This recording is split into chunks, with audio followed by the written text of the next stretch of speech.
토론이었는데요. 자, 그럼 본격적인 맞수 토론 시작해 보겠습니다. 잘 아시는 주도권 토론 방식입니다. 각 후보에게 7분 주어지고요. 주도권을 가진 후보가 원하는 주제로 상대방에게 질문을 할 수가 있습니다. 상대 답변이 길다 싶으면 끊을 수도 있는데 단 최소 30초는 보장해 줘야 됩니다. 본인 질문과 발언은 1분 내외로 부탁드리겠습니다. 너무 길면 제가 개입할 수도 있다는 점 미리 알려드리겠습니다. 자, 그럼 주도권 토론 시작하겠습니다. 먼저 정청래 후보가 주도권을 갖겠습니다. 전체 시간은 7분입니다. 시작해 주시죠. 극한 폭우로 더불어민주당 선거 일정도 일주일 동안 미루자고 했습니다. 그래서 미뤘습니다. 그리고 수해복구 현장에 가자고 했습니다.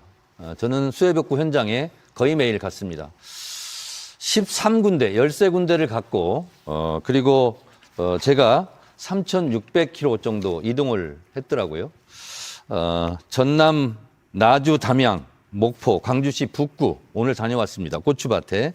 경기도 가평, 경남 산청군, 충남 예산 아산시 이렇게 13군데 3,600km를 뛰었고 제가 수해복구 현장에 뛴 시간만 보니까 24시간 하루가 넘는 약 27시간 정도 되더라고요. 많은 사람들이 걱정을 합니다. 현장에서 그런 목소리 많이 들었습니다.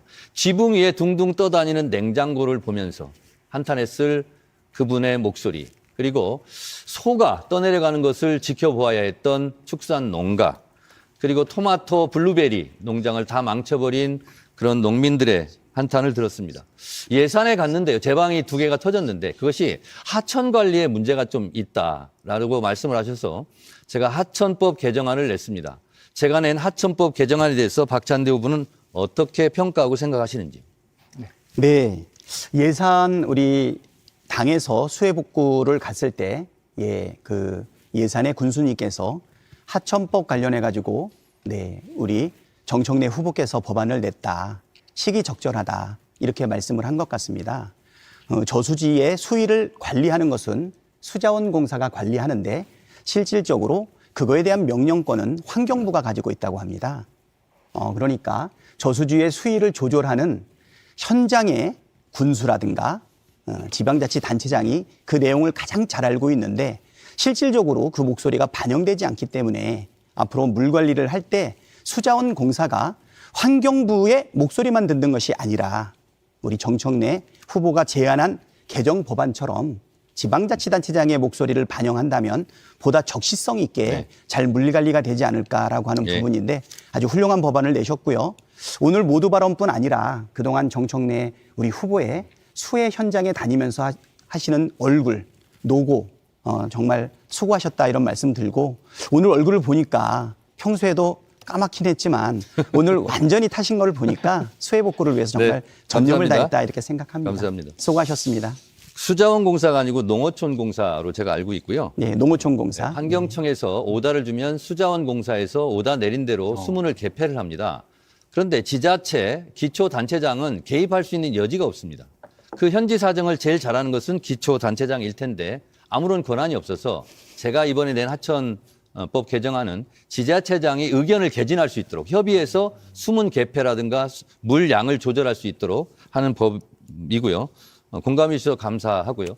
이렇게 우리나라에는 17,000개 정도의 저수지가 있는데 이 수문 관리를 잘못해가지고 제방이 터지는 경우가 많거든요. 이번에 예산 같은 경우도 초당 1,400톤을 한꺼번에 내려보내면서 제방이 2개가 무너졌다는 안타까운 소식이 있었습니다.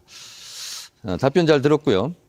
저는 17대 국회 당시 열린우리당 때 언론발전위원회 간사를 하면서 언론개혁에 대한 주도권을 갖고 제가 언론개혁에 많이 임한 적이 있습니다. 신문법 개정안도 제가 대표 발의해서 재정법으로 통과시켰고 그때부터 언론중재 및 피해구제법 같은 경우도 제가 이 부분에는 나름대로 제가 전문가라고 생각을 하는데요. 박찬대 후보께 여쭤보겠습니다.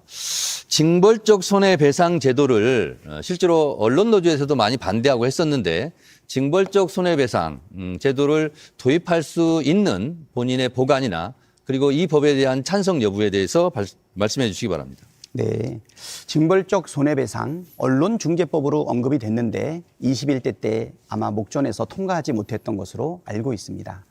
언론 노조뿐 아니라 언론인들이 이 부분에 대해서 상당히 민감하게 반응하고 있지만 저는 악의적인 보도 그런 부분에 대해서는 분명하게 징계가 필요하고 손해배상이 필요하다라는 입장입니다.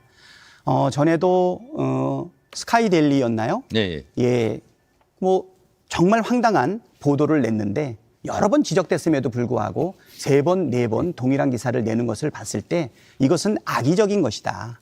악의적인 부분에 대해서는 시정 조치가 되지 않는다면 언론의 피해를 받은 사람이 아무리 언론 구제를 하더라도 또 하고 하는 부분이 있기 때문에 그럴 때는 다시는 그런 악의적인 오보를 내지 못하게끔 아니 의도적인 왜곡 뉴스 내지 못하게끔 저는 징발하는 거 꼭 필요하다고 생각하고요. 네. 네. 언론중재법에 대해서는 저도 동의하는 바입니다.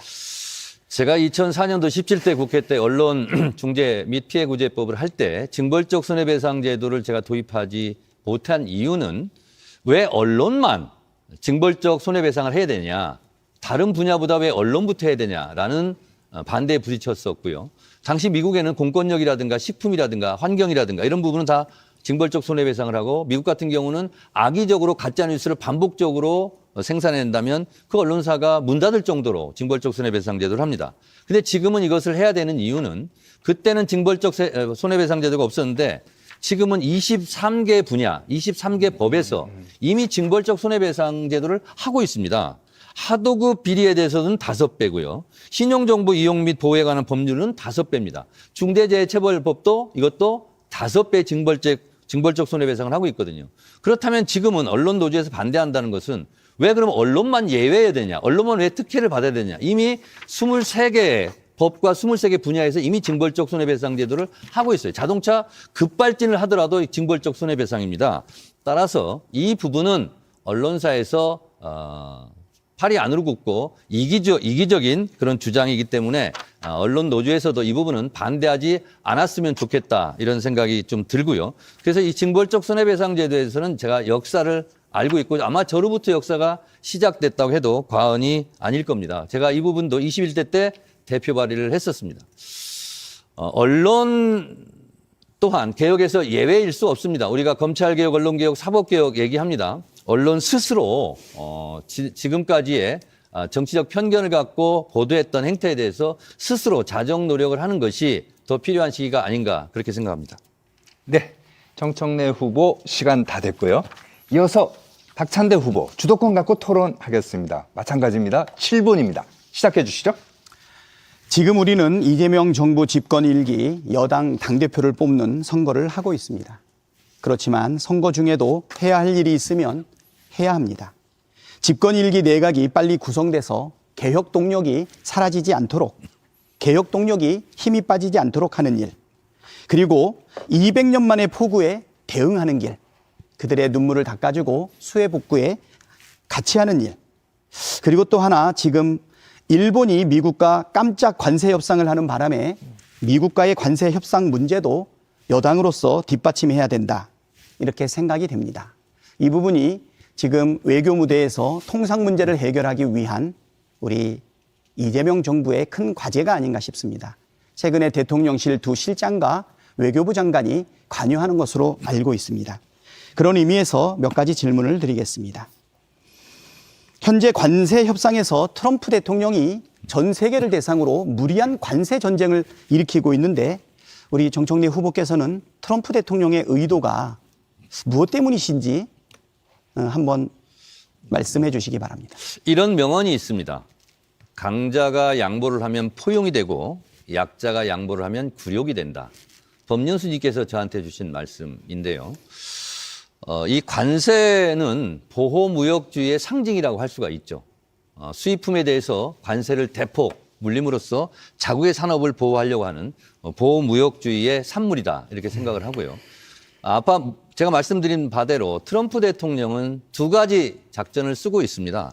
하나는 투자 유치, 일본에 대해서 5천억 달러 이상 투자를 하니까 관세를 좀 낮춰주겠다 이런 거고요. 또 하나는 일방적으로 약자에게 양보를 강요하는 그런 정책, 일방주의 정책을 쓰고 있죠.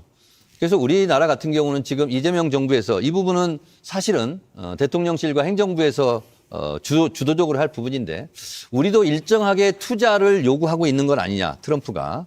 그리고 일방적으로 양보를 요구하고 있는 거 아니냐. 그리고 한미 동맹과 관련해서 방위비 분담 등 여러 가지 분야까지 연계해서 사실상 압력을 넣고 있기 때문에 이런 부분은 공개적인 토론의 자리보다는 실제로 머리를 맞대고 전문가들이 전략과 전술을 잘 세울 문제이고 필요하다면 당에서 국회에서 입법으로 할 부분이라든가 아니면 국민 여론을 환기시킬 부분이 있다거나 그런 부분은 당에서 협조를 해야 될 것으로 알고 있습니다.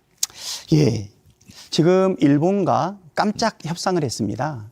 네, 상호 관세가 25%에서 15%로 10%포인트 정도 떨어진 것을 일본에서는 성과로 주장을 하고 있고 미국에서는 5,500억 달러를 투자 유치를 받았다라고 해서 그것을 성과로 내고 있습니다. 일본과의 이 깜짝 협상이 우리나라에 미치는 영향이라든가 우리는 일본과의 협상이 우리한테 미치는 이 부분에 대해서 우리는 어떤 자세를 가져야 될지 우리 집권 여당에서도 같이 고민해야 될 것 같은데 이 부분에 대해서도 한번 의견을 주시겠습니까? 당연히 미국은 일본과의 그 투자 유치 그리고 일본의 그럼으로써 관세 15%로 낮춰준 것을 가지고 지렛대로 당연히 활용하려고 하겠죠. 일본도 이렇게 했는데 한국도 이렇게 해야 되는 거 아니냐.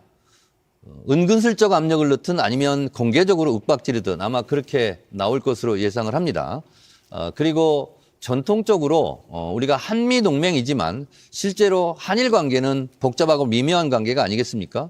그래서 일본의 모델을 우리가 직접 따르는 것 그것은 저는 좀 고민을 많이 해야 될 부분이라고 생각하고 군사정보보호협정 같은 경우도 실제로 우리가 일본과 대결해서 사실상 승리하지 않았습니까? 그래서 일본이 한 대로 그대로 뒤따라가는 것은 우리 국가의 자존심을 봐서도 국민 감정을 봐서도 좋지 않을 거라고 생각하고 일본보다는 좀 더 나은 협상력을 발휘해서 일본보다는 더 나은 협상을 했으면 좋겠다. 그리고 그것은 여야가 초당적으로 협력해야 되는 부분이 아닌가. 그리고 국회와 민주당에서 그런 분위기 조성을 해야 될 것 같다는 생각이 듭니다. 네. 우리 집권여당의 당대표를 뽑는 선거에서 우리 두 후보가 지금 우리 민생, 외교, 그다음에 무역과 관련되어 있는 중요한 현안에 대해서 깊이 있는 논의를 한다고 생각이 됩니다. 저는 트럼프 대통령의 의도가 관세 협상을 빌미로 해서 농산물, 서비스, 무기 등을 팔려는 의도가 아닌가 좀 이런 생각도 들고요. 투자를 요구하는 부분은 아닌가 이런 부분들이 있기 때문에 저는 우리 당이 또 우리 나라가 미국하고의 동맹 확실하게 견지하되 배짱 있게 당당하게 협상에 나서야 되는 것 아닌가 이렇게 생각이 되고요. 더 좋은 결과를 이루어낼 수 있을 것으로 이재명 정부가 잘할 것으로 좀 기대가 됩니다. 잠깐 한마디만 제가 해도 될까요? 네, 그때도? 네. 이번에 저는 마지노선이라고 생각하는 것이요. 예를 들면 소고기 수입 같은 경우는 30개월 원령 이내로만 우리가 수입하는데 그 부분도 30개월 이후의 것도 수입하라고 한다든가 우리 농민이라든가 축산농가에게는 굉장히 불리한 이런 부분을 요구할 가능성이 높거든요. 그래서 우리 이재명 정부에서 이 부분만큼은 좀 지켜줬으면 하는 그런 바람을 가지고 있습니다. 네, 그렇습니다. 30개월 영은 우리 국민들이 잘 알고 계시겠지만 광우병과 관련된 네. 국민의 감정선을 건드리는 부분이다. 네. 이런 생각이 듭니다. 국익을 위한 외교 협상을 진행을 하겠지만 주권자인 국민의 마음을 헤아려서 협상을 해가는 것이 네. 참으로 중요하다. 이렇게 생각이 됩니다. 마지막으로 하나만 더 여쭤보겠습니다. 한미동맹 꼭 지켜야 될 핵심 가치죠. 한미동맹과 관세 협상을 연관시켜야 되느냐, 분리해서 해야 되느냐라는 부분에 대해서 의견이 분분한 것 같습니다. 우리 후보님께서는 어떻게 생각하시는지. 예. 정치는 정치고 경제는 경제고 군사는 군사입니다. 그래서 정경군 분리 원칙을 좀 세워야 될 것 같고요. 경제 관세 협상 이런 데에서 조금 상대방에게 좀 불쾌감을 줬다고 해서 한미 동맹까지 흔드는 그런 경우는 없었으면 좋겠다. 그래서 협상을 할 때 관세 협상을 할 때 한미 동맹의 기조는 변함이 없다라는 부분을 확약을 받고 서로 공개적으로 선언을 하고 협상을 시도하는 것이 어떨까 그런 생각이 듭니다. 예, 저하고 생각이 같습니다. 안보는 안보, 동맹은 동맹. 그렇습니다. 그리고 패키지들은 지향하는 곳으로 가는 것이 국익에 바람직하다 생각합니다. 네. 예, 오늘 좋은 말씀 감사합니다. 네. 네, 감사합니다. 두 분의 주도권 토론 끝내고요. 잠시 후에 다시 한번 또 주도권 토론 시간 갖도록 하겠습니다. 자, 이번에는 공통 질문 순서인데요. 앞서 스피드 일문일답 했지 않습니까? 근데 그거는 20초 제가 드렸는데 요거는 40초. 좀 더 시간은 있습니다. 첫 번째 질문입니다. 이재명 정부의 초대 장관 인사청문회가 이제 마무리 단계에 들어갔습니다. 이재명 정부 1기 내각 인선을 평가하자면 100점 만점에요. 100점 만점에 몇 점을 주실지, 그리고 점수를 준 이유를 짤막하게 40초 안에 답변해 주십시오. 먼저 박찬대 후보. 네, 저는 조금 동문서답을 좀 해야 될 것 같습니다. 경제부처는 경제인에게, 그리고 노동부처는 노동운동가에게, 그리고 행안부, 환경부, 법무부처럼 정책 조정 능력이 요구되고 있는 부처에는 정치인을 발탁했다. 이것은 이재명 대통령의 인사 철학과 용인술의 실용적 통합적 인사가 반영된 것 아닌가, 이런 생각이 들어서 사실 높은 점수를 드리고 싶습니다. 그런데 문제는 지금은 우리가 점수를 매길 때가 아니지 않는가. 이제 인사를 막 했던 것이고요. 성과를 보고서 점수를 드려야 되지 않을까, 이렇게 생각이 됩니다. 정청래 후보는 어떻습니까? 네, 저는 90점 이상 99점까지 점수를 주고 싶습니다. 100점 만점에. 네, 그렇습니다. 왜 그러냐면요. 실사구시형 내각이었다. 그리고 송민영 장관 유임을 시켰듯이 과거에 무엇을 했든 현재 앞으로 잘할 장관이라면 과감하게 발탁한다라는 거였고요. 그리고 아마 몇십 년 만에, 60년 만이라고 하던가요. 안규백 민간인 출신 국방부 장관을 임명을 했고요. 그리고 한반도 평화 통일 정책이라면 둘째가라면 서로 할 정동영 통일부 장관을 다시 두 번째 임명을 했습니다. 이런 걸로 보아서 굉장히 잘한 인사라고 생각하고, 권오을 보훈부 장관도 매우 잘한 인사라고 생각합니다. 마지막 질문인데요. 내년 6월 3일에 지방선거가 있습니다.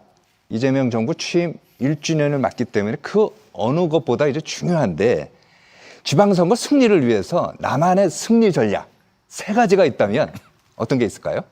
먼저 박찬대 후보부터 해주시죠. 네. 첫 번째 전략은 박찬대가 당대표가 되는 게 첫 번째 전략입니다. 두 번째는 정청래 후보와 완전한 한 팀을 이룬다면, 그러면 바로 완전한 승리를 할 수 있다라고 하는 것이 두 번째 전략입니다.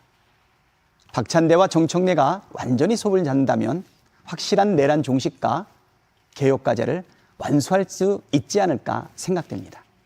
이재명 정부의 성공은 결국 5년 뒤에 정권을 재창출해야 될 텐데, 그것을 위해서 가장 중요한 시점은 올 1년이고 그 1년의 결과는 지방선거의 압승으로 이어져야 된다고 생각합니다. 자, 계속해서 정청래 후보. 뭐 지지율이라든가 영남, 충남, 경선 결과로 보면 제가 될 가능성이 더 많아 보이는데요. 저도 제가 당대표가 되면 박찬대 후보와 손잡고 열심히 하겠다는 말씀 드립니다. 저는 개혁 임무를 빨리 완수하는 것, 그래서 당원들에게 자부심을 느끼게 하는 것이 첫 번째고요. 두 번째는 아무래도 선거상 당 지지율과 대통령 지지율이 결정적인 요인이 될 것입니다. 그래서 대통령 지지율과 당 지지율을 잘 관리하도록 하겠습니다. 그리고 세 번째는 더 공정한 경선으로, 경선에서 패배했지만 당선된, 경선에서 후보가 된 사람을 도울 수 있는, 승복할 수 있는 더 좋은 경선을 하도록 하겠습니다. 이번 주도권 토론으로 긴장을 좀 높여보겠습니다. 규칙은 이전과 동일합니다. 시간은 저희가 6분 30초 드리겠습니다. 먼저 박찬대 후보 시작해 주시죠. 주도권 토론입니다. 네, 정청래 후보께서 호남 곳곳에서 노컷 당대표를 언급하면서 내년 지방선거에서 공천 컷오프가 없을 것이다, 이렇게 말씀을 해서 제가 조금 오해를 했던 것 같습니다. 네. 호남이 갖는 상직성과 특수성을 고려해서 구체적인 공천 방안이 무엇인지 제가 정확하게 여쭙지 못했던 부분이 있어서요. 오늘 페이스북에 글을 올린 것을 보고 질문을 드립니다. 구체적인 공천 방안이 무엇인지 다시 한번 말씀해 주시겠습니까? 전라남도에 있는 기초단체장 분들과 간담회를 하면서 이런 말씀을 들었습니다. 민주주의 발전에 호남이 기여한 바가 큰데 국가에서 경제 발전, 호남의 경제 발전을 위해서 기여한 바는 무엇인가? 호남 소외론을 말씀하셨습니다. 해수부는 부산으로 갔는데 기후에너지부는 호남으로 와야 되는 거 아니냐 이런 말씀을 하셨습니다. 대한민국 민주화의 성지 5.18 민주화 운동 그리고 87년 요랑쟁 이것이 다 광주 5.18 정신에서 비롯된 것이라고 본다면 이번 내란 극복도 노벨 문학상 한강 작가가 말했듯이 과거가 현재를 도왔고 죽은 자가 산 자를 구했습니다. 그러나 호남을 구할 자는 누구죠? 그래서 제가 호남 발전 특위를 만들어서 호남인들로 구성해서 호남 발전 방안을 내겠다 말씀을 드렸습니다. 호남에 계신 분들이 특히 내년 지방선거에 출마하실 분들이 컷오프 걱정을 굉장히 많이 하십니다. 그래서 저는 노컷 당대표가 되겠다. 그랬더니 박찬대 우리 후보님 페이스북에 보니까 그러면 무자격자, 예를 들면 범죄자 같은 사람들도 컷오프를 안 하겠다는 거냐? 그것이 아니고 그것은 후보자 자격을 심사하는 후보자 검증위원회에서 예를 들면 지난 총선 같은 경우는 음주라든가 성범죄라든가 이런 분들은 서류를 거기서 정리합니다. 그래서 후보자 자격 심사에서 당신은 자격이 없으니까 경선에 참여할 수 없다. 그거는 철저하게 하겠다는 겁니다. 그러나 후보자 자격이 있는 경우 그걸 통과한 경우는 예를 들면 선호투표를 해서 원샷으로 끝낼 수도 있고 필요하다면 10명의 후보가 있다면 2번을 거쳐서 5명으로 한번 출연하고 5명을 다시 경선하는. 그래서 후보자 자격이 있다라고 당에서 인정한 사람들은 억울한 컷오프는 하지 않겠다. 그런 방침이고 그렇게 해야만 떨어진 사람들도 승복을 해서 공천을 받은 사람 선거를 위해서 열심히 뛰지 않겠습니까? 그것이 하나의 방안입니다.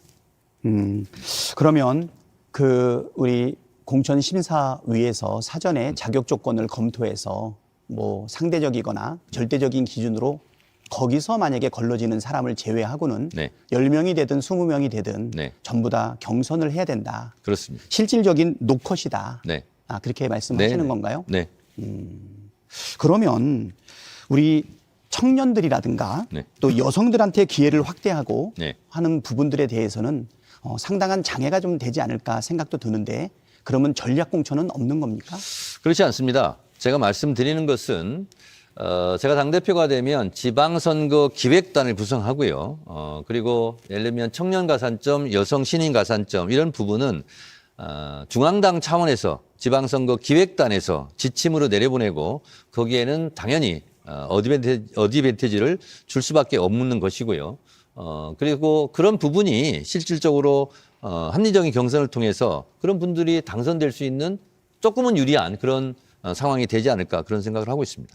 그러면 이번 지방선거에서는 전략공천은 단 한 석도 당대표로서 그렇지 이행하지 않습니다. 않으실 겁니까? 전략공천은 네. 30% 이내의 범위 내에서 할 수가 있죠. 그런 부분이고요. 그리고 또 하나는 제가 내세우는 것은 지방선거에 앞두고 예를 들면 총선에 앞두고 인재 발굴을 해서 영입을 하는 것이 아니라 수시로 인재를 발굴해서 실제로 그분들을 필드로 내보내고 그분들에게 경쟁력을 키워주는 그런 인큐베이팅 같은 경우도 할 생각입니다. 그러면 결국은 우리 전략공천은 총선에서도 지방선거에서도 불가피하게 꼭 전략적으로 필요한 경우에는 그렇습니다. 네. 사용하지 않습니까? 네네. 하지만 지방선거에 출마하는 사람 입장에서는 전략공천 지역으로 결정이 된다라고 하면 경선의 기회를 얻지 못하기 때문에 네. 본인들은 컷오프라고 생각을 할 텐데 사실 그래서 네. 컷오프가 없다, 노컷이다라고 얘기한다라고 하면 아까 말씀드린 것처럼 심사위에서 사전에 사실은 컷하는 것과 네. 전략공천에 의해서 불가피하게 컷하는 부분은 빠져있는 부분이기 때문에 저는 오히려 노컷 대표라든가 노컷 공천이라는 말이 이 두 가지의 경우를 빼놓고 있기 때문에 이 부분에 대해서는 이 용어를 사용하는 게 오해의 소지가 있지 않겠나. 그래서 저도 그 부분에 대해서 아마 그렇게 언급하지 않았나 이렇게 생각이 됩니다. 제가 혹시 발언해도 되겠습니까? 네, 짧게 좀 마무리 발언을 좀 하겠습니다. 아마 더불어민주당에서 공천 탈락 컷오프, 억울한 컷오프는 아마 상징이 정청래일 겁니다. 저 같은 경우가 컷오프죠. 전략 지역으로 선정을 한다면 그건 컷오프가 아닙니다. 그거는. 왜냐하면 당 지도부에서 당대표가 전략 지역으로 선정하는 것을 보고 거기서 뛰고 있는 후보들에게 당신 컷오프 당했다. 그렇게 말하지는 않죠. 그런데 장난질을 하거나 새치기를 하거나 아니면 누구를 실제로 공천을 주기 위해서 억울하게 당신은 자격이 없어 컷오프 이렇게 하는 것을 컷오프라고 하는 거죠.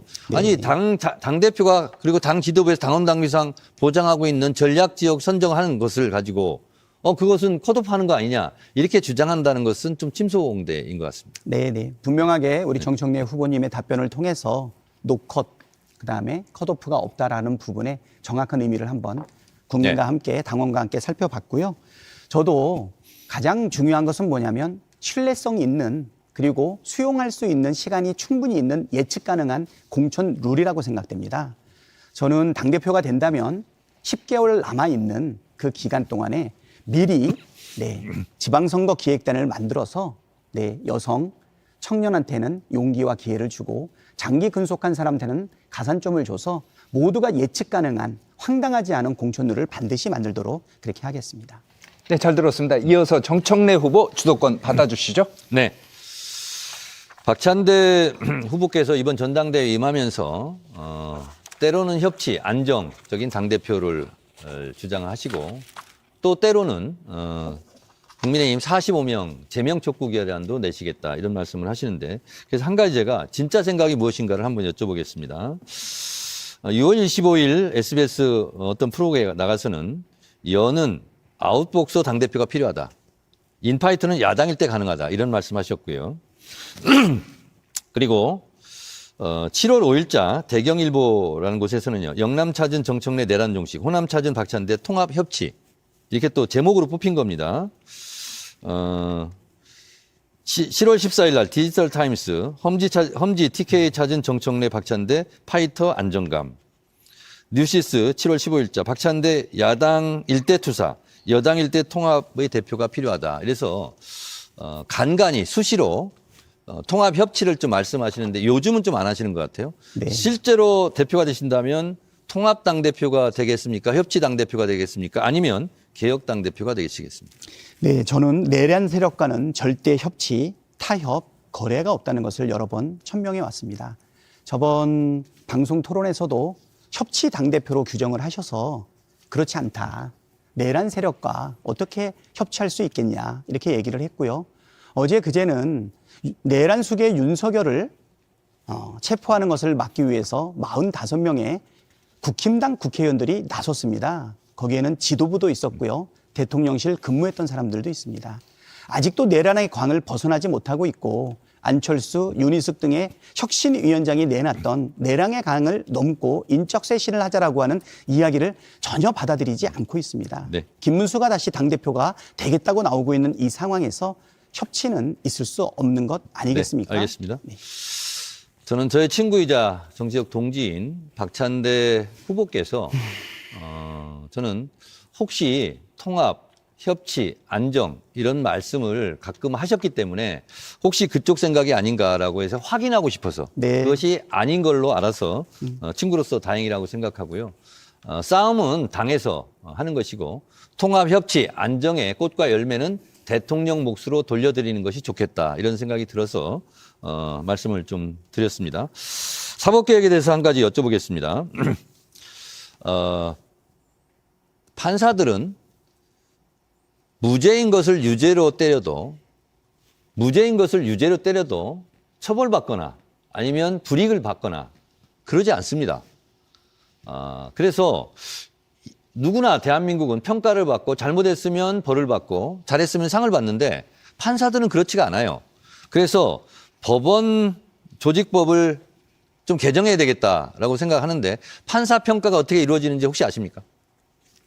좀 설명해 주시겠습니까? 잘 모르십니까? 이 판사 평가 부분은 대법원 규칙입니다. 실제로 대법원장이 임의적으로 자의적으로 할 수 있는 부분이 많습니다. 그래서 제가 오늘 이 개정안을 내서 지금 도장을 10명을 받아서 내일 대표 발의하려고 합니다. 법원 조직법입니다. 그래서 이 법원 조직법에는 대법원 규칙으로 대법원장이 실제로 영향력을 해서 판사를 평가하는 것이 아니라 외부를 포함해서 15명으로 법관 평가위원회를 만들고 그래서 국회 교섭단체가 의석수의 비율에 따라서 5명 그리고 법률가 단체 등에서 5명 법원 내부 5명 이렇게 해서 평가를 해서 외부에 공개할 수 있도록 그래서 판사 평가제를 도입하는 내용을 골자로 하는 법원 조직법. 이거는 어느 교수든 아니면 뭐 기자든 국회의원이든 모든 사람들은 다 평가를 받지 않습니까? 근데 생각해 보니까 검사와 판사는 예외더라고요. 평가 대상에서 제외되어 있어요. 본인들이 판단하고 평가하는 사람들이라고 생각해서 그런지. 그래서 이 법을 냈는데 제가 지금 10명 도장을 받아놨거든요. 네. 박찬대 후보 내일 도장 혹시 공동 발의해 주시겠습니까? 아, 그럼요. 그렇게 네. 좋은 거는 제가 당연히 하고요. 저도 네. 한 말씀을 드리면 네. 법 왜곡죄라고 하죠. 얼마 전에 기자회견도 했는데 판사 징계법입니다. 지금 말씀하신 것처럼 네. 판사와 검사에 대한 징계는 우리 입법부에서 현재 탄핵 말고는 하기 어렵지 않습니까? 네. 제가 원내대표일 때 그렇게 많은 검사들을 탄핵안을 올렸지만 심지어 죄는 명백한데 파면에 이르지 못한다라고 하는 판결도 많이 받았습니다. 네. 그래서 법을 잘못 적용하거나 잘못 해석하거나 아니면 조작을 하거나라고 하는 검사와 판사에 대해서는 분명하게 징계를 해야 되는 판사징계법, 검사징계법. 그러니까 정식 명칭은 법 왜곡죄죠. 이 부분도 지금 우리가 발의하고 있는데 네. 여기에도 우리 정청래 위원장님께서 우리 후보님께서 함께 해주신다면 보내주시면 좋겠습니다. 공동 발의하겠습니다. 네, 네. 한 가지 더 여쭤보겠습니다. 사법개혁 중에 대법관 증원 30명은 아마 동의를 하실 것 같고요. 압수수색 영장, 지금 이번 내란 피의자 같은 경우 뭐 최혜병 사건도 그렇고 영장 기각을 많이 하지 않습니까? 구속영장이든 압수수색 영장이든. 그래서 제가 실제로 법사위원장을 할 때 법원 행정처장한테도 물어봤고 법원도 동의를 합니다. 그런데 제가 지금 말씀드리는 압수수색 영장 사전 신문제라는 게 있습니다. 혹시 들어보셨나요? 네. 이거를 하려면 실제로 이제 인원도 필요하고 그러다 보면 예산도 필요하죠. 그래서 압수수색 영장 사전 신문제 이것은 법원에서도 하고 싶어 합니다. 그리고 이건 좀 필요한 것 같아요. 이 부분에 대해서 동의하시겠죠? 네, 동의합니다. 네. 감사합니다. 예, 자, 지금 저도 한 말씀 말씀하세요. 드리면, 예, 우리 이재명 대통령 대표 시절에 제가 검찰 독재 정치 탄압 대책위원장을 하면서 376번의 압수 영장을 했던 것을 제가 확인을 했습니다. 어떤 것은 빵, 어떤 것은 376. 이렇게 임의적으로 사실은 판사와 검사가 법을 왜곡하는 부분에 대해서는 분명하게 대책을 마련해야 된다라는 입장입니다. 네. 감사합니다.